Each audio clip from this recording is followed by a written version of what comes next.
Quick shifter. So உங்களுக்கு ஒரு கேள்வி வரும், குயிக் ஷிஃப்டர் அப்படின்னா என்ன வாயிலே வருதுன்னு சொல்கிறீங்க. ஸோ இதோட வேலை வந்து பார்த்தீங்கன்னு சொன்னால் உங்களுக்கு தெரியும், நீங்கள் ஒரு அருளாக வந்து பார்த்தீங்கன்னா அந்த கடலில் போகக்கூடிய போட்டுகளை வந்து ஹைக் பண்ணி, ஸோ அந்த இடத்துல தெரியும் உங்களுக்கு நம்ம இலங்கையில் உள்ள தமிழ் விடுதலை புலிகள் செஞ்ச அந்த ஒரு சம்பவத்தால் தாங்க. ஸோ அந்த சூப்பர் பைக் வந்து ரெஜிஸ்டர் வந்து கேன்சல் பண்ண வேண்டியது. ஃபுல்லாக பார்த்தீங்கன்னா 1000 cc 1200 cc ஃபுல்லாக அந்த டைமில் பார்த்தீங்கன்னா ஃபுல் ஜமாவில் வந்து V3 வந்து பார்த்தீங்கன்னு சொன்னால் நார்மலாக ஒரு ஸ்டிக்கர் மாதிரி கொடுத்துருக்காங்க. பார்த்தீங்கன்னா சும்மா லுக். ஸோ அப்படி ஒரு பைக் எடுக்கணும்னு சொல்லுவாங்க, காசு இருக்கும். ஸோ அந்த பைக்கு ஹேண்ட் பேர் ஏற்றிருக்காங்க. ஸோ ஹேண்ட் பேர் ஏற்றும் போது பார்த்தீங்கன்னு சொன்னால் உங்களுக்கு வந்து ட்ரைவ் பண்ணுறது கொஞ்சம் மேலே வரும். ஸோ உங்களோட V4 வந்து பார்த்தீங்கன்னு சொன்னால் ஃபுல்லாக அந்த கேப் எதுவுமே இல்லை. So good morning Ceylon families.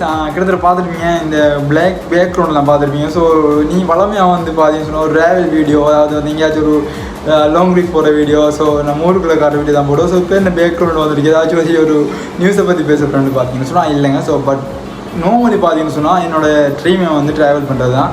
So இலங்கையில் வந்து பார்த்தீங்கன்னா நிறைய இடங்கள் இருக்குது. ஸோ நிறைய வந்து சிங்கள ஊர் இருக்குது. ஸோ நம்ம தமிழ் யூடியூபர்ஸ் போகாத இடங்கள் இருக்குது. ஸோ நிறைய யூடியூப் சேனலில் பார்ப்போம். ஸோ இந்த இடங்களில் ட்ரீ பண்ணி பார்ப்போம். ஸோ அந்த இடங்களில் போகணும் ஒரு நிறைய ஆசை இருக்குது. பட் நமக்கு வந்து வியூஸ், அதாவது உங்களுக்கு தெரியும், நம்ம யூடியூப்பராக நீங்கள் இந்த வீடியோ நீங்கள் யாராவது யூடியூப் பார்த்தீங்கன்னா ஸோ வியூஸ் ரொம்ப ரொம்ப ரொம்ப முக்கியமானது நம்ம வியூஸுங்க. ஸோ இந்த வியூஸை பற்றி பேசணும்னு நினைச்சிருக்காங்க. நம்ம வியூஸ் இந்த எப்படி வியூஸ் எடுக்கிறது இதெல்லாம் பேசுகிறோம். ஸோ அதெல்லாம் இல்லை. ஸோ ஃபுல் அண்ட் ஃபுல் பார்த்தீங்கன்னா பைக்கை பற்றி தான் பேச போகிறோம். ஸோ பைக் உங்களுக்கு தெரியும், நம்ம வந்து ட்ராவல் பண்ணுறது. ஸோ என்எஸில் வந்து நம்ம ஃபுல்லாக ட்ராவல் எல்லாமே. ஸோ என்எஸ் பைக் வந்து கிட்ட பார்த்தீங்கன்னு சொன்னால் நான் உங்களுக்கு தெரியும், அது கிட்டத்தட்ட ரிவ்யூ பண்ணுவேன். பட் இப்போ வந்து பார்த்தீங்கன்னு சொன்னால் V3, அதாவது வந்து R1, அதாவது ஜமகா பக்கம் போகிறேன். ஸோ ஜமகா வந்து பார்த்தீங்கன்னு சொன்னால் என்ன ஜமகா ப்ரைஸ் பண்ணவே இல்லைங்க. ஸோ ஜமகா வந்து பார்த்தீங்கன்னு சொன்னால் கிட்டத்தட்ட V3 அது பிடி அப்படி சும்மா திறமான ஒரு சம்பவம் வந்து பார்த்தீங்கன்னா ஜமகாவிலே V3 தாங்க.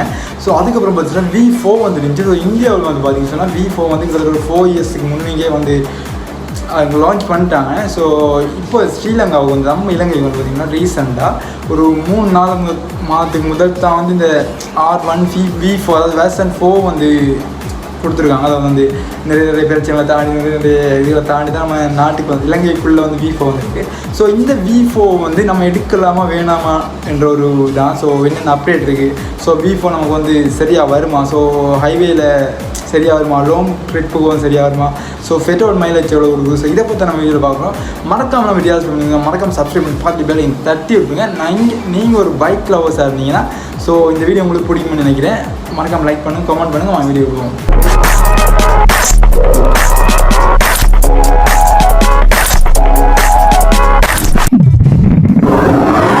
ஸோ R1 V4 வந்து பார்த்தீங்கன்னா எனக்கு பர்சனலாக வந்து பிடிச்ச விஷயம் வந்து பார்த்தீங்கன்னா ப்ரீமியம், அந்த பைக்கோட வந்து ப்ரீமியமான லுக் தாங்க. ஸோ அவ்வளோ அழகாக இருக்கும். ஸோ அந்த பைக் வந்து அதாவது வந்து V3 வந்து பார்த்தீங்கன்னு சொன்னால் உங்களுக்கு அந்த சைட் பக்கம் வந்து பார்த்தீங்கன்னா தெரியும். ஸோ உங்களுக்கு வந்து நிறைய கேப் இருக்கும். ஸோ V4 வந்து பார்த்தீங்கன்னு சொன்னால் ஃபுல்லாக அந்த கேப் எதுவுமே இல்லை.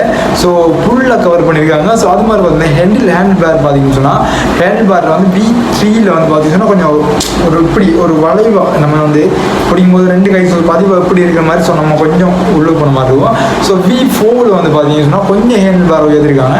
ஸோ ஹேண்ட் பேர் உயர்த்தும் போது பார்த்தீங்கன்னு சொன்னால் உங்களுக்கு வந்து ட்ரைவ் பண்ணுறது கொஞ்சம் மேலே வரும். ஸோ உங்களுக்கு அந்த பொசிஷன் வந்து கொஞ்சம் மேலே உயரமாக இருக்கும். ஸோ அதில் வந்து உங்களுக்கு V4 வந்து பார்த்தீங்கன்னா நிறைய டிராஃபிக் இடங்களை வந்து ட்ரைவ் பண்ணுறதுக்கு வந்து அவ்வளோ ஒரு கம்ஃபர்டபுளாக இருக்குன்னு தெரிஞ்சு. ஸோ எனக்கு வந்து என்எஸ்ல வந்து பார்த்தீங்கன்னா என்எஸ்ல வரதுனால ஸோ என்எஸ் வந்து இப்படி பிடிக்கிறது தான். ஸோ என்எஸ் வந்து நம்ம முதுகு தண்டு வந்து பார்த்தீங்கன்னா அந்த இப்படி நேராக இருக்கிற பக்கம் வரும். ஜமாவில் வந்து பார்த்தீங்கன்னா இப்படி நம்ம பைக் மேலேயே படுத்துக்கிறது ஓடுற மாதிரி ஒரு ஃபீல் ஒன்று.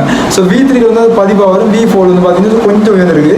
ஸோ அது வந்து எனக்கு கொஞ்சம் ரொம்ப பிடிச்சிருக்கோம்னு சொன்னால் நம்ம ரைட் பண்ணும்போது பைக்கில் வந்து படுத்து நம்ம ட்ரை பண்ணுறதை விட ஸோ நம்ம வந்து பைக்கு கொஞ்சம் ப்ரீமியமாக பிடிச்சி கொஞ்சம் நம்ம கண்ட்ரோலுக்கு எடுத்து போகிறது கொஞ்சம் நல்லாயிருக்கும்.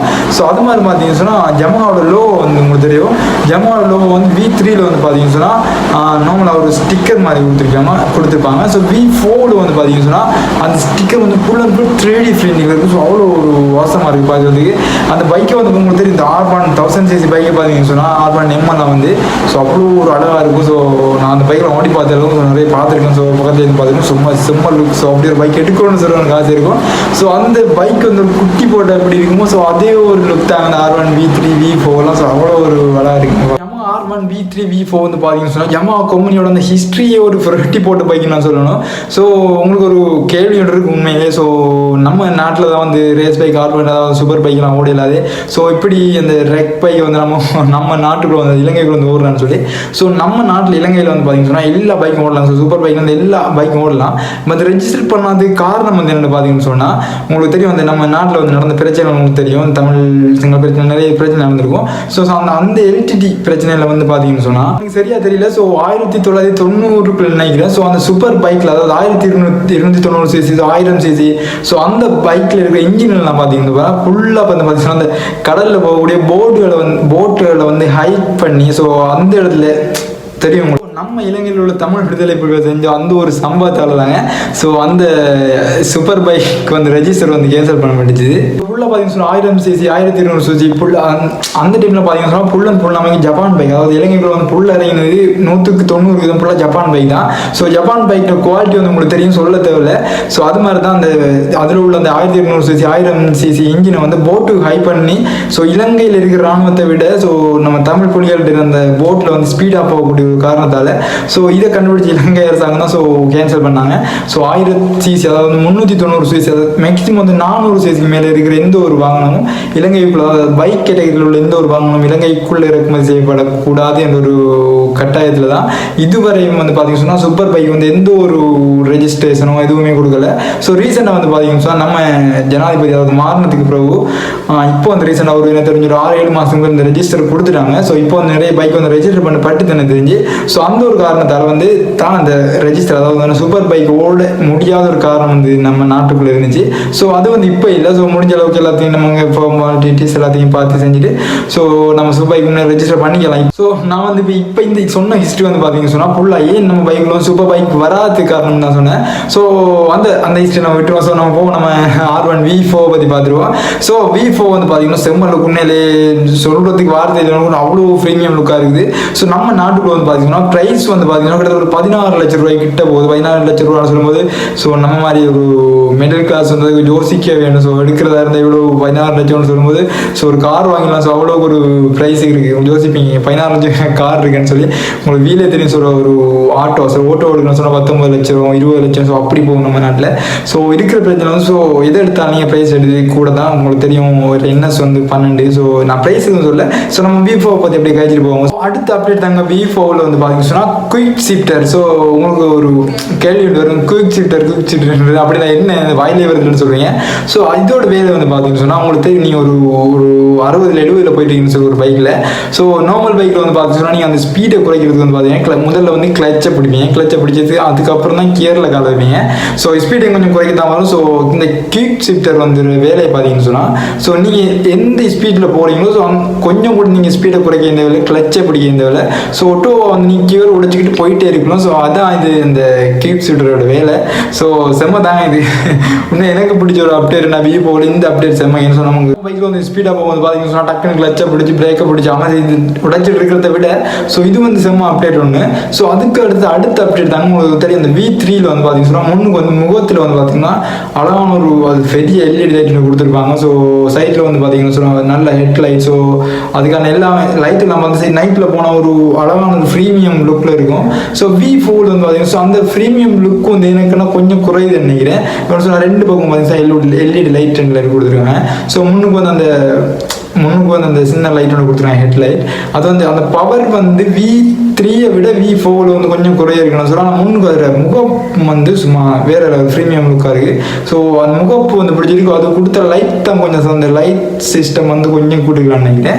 ஸோ அதுக்கு அடுத்தது தான் வந்து பார்த்தீங்கன்னு சொன்னால் நம்ம மீட்டர் பாக்ஸ்லேயே வந்து பார்த்தீங்கன்னு சொன்னால் ஃபுல்லாக இல்லை அந்த ப்ளூடூத் கனெக்ஷன் நம்ம பெட்டி லெவலில் பார்த்துருக்கலாம். ஸோ ஃபோனை கனெக்ட் பண்ணிக்கலாம். ஸோ அந்த சிஸ்டம் வந்து கொஞ்சம் செம்மையான சிஸ்டம் ஒன்று. ஸோ உங்களுக்கு என்எஸில் வந்து தெரியும். என்எஸ் வந்து 2017-2018 வந்த மாடலில் வந்து பார்த்தீங்கன்னு சொன்னால் அந்த ஸ்க்ரீனில் வந்து மீட்டரில் இருக்க ஸ்க்ரீனில் வந்து பார்த்தீங்கன்னா கியர் கூட காட்டாது. ஸோ அவ்வளோ வந்து சிஸ்டம் அப்டேட் ஆகலை. ஸோ இப்போ வந்து நிறைய மாடலுக்கு வந்து பார்த்தீங்கன்னா சிஸ்டம் அப்டேட் ஆகிற ஒரு காரணத்தால் அந்த நம்ம ஸ்க்ரீன் எல்லாத்தையும் பார்த்துக்கூடியதாக இருக்கும். அதாவது வந்து ஃபோனை கனெக்ட் பண்ணி எடுக்கலான்னு நினைக்கிறது வந்து செம்மத்தாங்க. ஆனால் உண்மையில் V4 வந்து நான் நினைக்கிறேன் ஃபோன் சார்ஜ் பண்ணி இயலாது. ஸோ அது கொஞ்சம் வந்து கவலையாக நான் நினைக்கிறேன். ஏன்னா மற்றபடி ஃபோனில் எல்லாம் கனெக்ட் பண்ணி நம்ம எந்தெந்த சிஸ்டம் பெட்ரோல் அது இது எல்லாத்தையும் பார்த்துருக்கலாம்.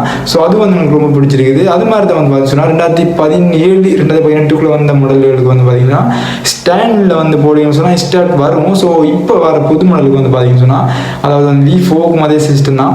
ஸோ ஸ்டாண்டில் வச்சுட்டு நீங்கள் வந்து ஸ்டார்ட் அடிச்சிங்கன்னு சொன்னால் ஸோ அது ஸ்டார்ட் ஆகாது. நம்ம ஸ்டாண்ட் அதாவது வந்து நம்ம சைட்டு ஸ்டாண்ட் எடுத்து அது அந்த ஸ்டார்ட் ஆகும். ஸோ அதுவும் வந்து கொஞ்சம் அப்டேட் அதுவும் கொஞ்சம் பிடிச்சிருக்குது. ஏன்னு சொன்னால் நமக்கு வந்து பழைய மாடலை விட புது மாடலுக்கு வந்து அது ஒரு சின்ன அப்டேட்னு சொல்லலாம். ஸோ அடுத்தது வந்து பார்த்தீங்கன்னா V4 இன்னொரு அப்டேட் வந்து பார்த்தீங்கன்னா நம்ம வந்து ஸ்டார்ட் பண்ணும்போது பார்த்தீங்கன்னா ரெடி ஸ்டார்ட் வந்து பண்ணுவோம். சும்மா கிளச்சை பிடிச்சி அமைத்து ரெடி ஸ்டார்ட் பண்ணுவோம். ஸோ ஆஃப் பண்ணுறதுக்கு வேறு ஒரு பட்டன் இருக்கும். ஸோ இதில் வந்து பார்த்தீங்கன்னா ஆஃப் அதாவது செல்ஃபையும் வந்து ஆஃப் பண்ணுறது வந்து ஒரே ஒரு பட்டனை கொடுத்துருக்காங்க. ஸோ அதுவும் வந்து ஒரு அப்டேட் செம்ம அப்டேட் உண்மையிலேயே அதுவும் எனக்கு பிடிச்சிருக்காங்க அந்த அப்டேட். ஸோ என்ன 2008 வந்து பார்த்தீங்கன்னு சொன்னால் இந்த ஜமா வந்து அவங்கள அதாவது ஜமா வந்து ரிலீஸ் பண்ணியிருந்தாங்க. ஸோ இப்போ வந்து 2025 வரைக்கும் பார்த்தீங்கன்னு சொன்னால் இந்த ஜமா வந்து அடிச்சுக்கிறதுக்கு பைக்கில் சொன்னால் அவ்வளோ ஒரு ட்ரெண்டிங்கில் இருக்குது. ஸோ 90 கின்ஸ் ஆகட்டும் 2K கின்ஸ் ஆகட்டும் ஸோ அவ்வளோ ஒரு ட்ரெயின் பைக்காகவே இருக்குது இன்னும் இது வரைக்கும் இந்த பைக் வந்து. ஸோ அது மாதிரி பார்த்தீங்கன்னா இந்த பைக்கோட இன்ஜின் கெப்பாசிட்டி பார்த்தீங்கன்னா ஸோ 155 cc இப்போ லிக்விட் கூல் இன்ஜின் தான்.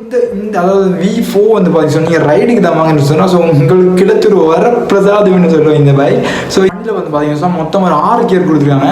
ரைடுக்கு வந்து எடுக்கிறீங்கன்னு சொன்னால் ஸோ எந்த ஒரு பயம் இல்லை எடுங்க. லாங் ட்ரிப்பு செம்ம பைக்னு சொல்லி நீ இதுக்கு மேலே யோசிப்பீங்க சார் நீ இதுக்கு மேலே சொன்ன தானே இது ரேஸ் ட்ரெக் பைக்குன்னு சொல்லி. அதாவது வந்து இந்த பைக்கை வந்து ஃபுல் அண்ட் ஃபுல் பார்த்தீங்கன்னா ரேஸ் ட்ரெக் அதாவது வந்து ட்ரெண்டுக்கு தான் கிட்டத்தட்ட வந்து ஃபுல்லாகவே மெயின்டைன் பண்ணிருக்காங்க. ஸோ ஒரு மோட்டிவேட்டும் இருக்கட்டும் ஸோ அதோட பேலன்ஸாக இருக்கட்டும் எல்லாமே ஒரு ரைட்டுக்கும் ஏற்ற மாதிரி மாதிரி பார்த்தீங்கன்னா சொல்லி மைலேஜை பார்த்தீங்கன்னு சொன்னால் மைலேஜ் உங்களுக்கு தெரியும் கிட்டத்தட்ட ஒரு 40 45 ஸோ 50 கொடுக்குது.